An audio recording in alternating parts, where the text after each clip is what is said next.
además de gente pudiente que tenía viñas y demás, un señor que tiene viñedos, que tiene unas cavas.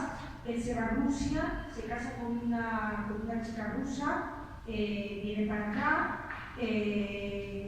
En un viaje que ella hace a Rusia y confiesa ya a un amigo de allí que la relación no va bien, que se iban a separar pronto, y al volver de Rusia, él a los pocos días se empieza a encontrar mal y va acá, al centro de atención primaria. Ahí en el centro de atención primaria le dicen, bueno, pues que yo que sé, una gastroenteritis o algo, haz una dieta blanda, ¿no? Cuídate un poquito, y dile a tu mujer pues, que te falle un arroz bulli, ¿no? Y ella lo que le va preparando son unas sopas, además era por el mes de octubre, unas sopas de burets.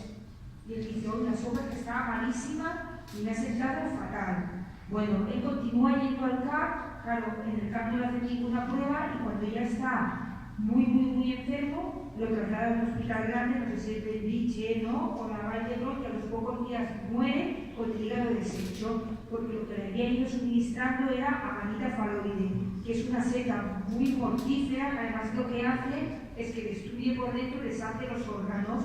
Pues el médico que le hace la autopsia le dice, madre de Dios, ¿cómo iba cargado este hombre, no? La amanita faloide. Los investigadores que llevaron el caso tienen clarísimo que fue ella la que lo envenenó poco a poco con la sopa, porque además es un poder mortífero muy rápido.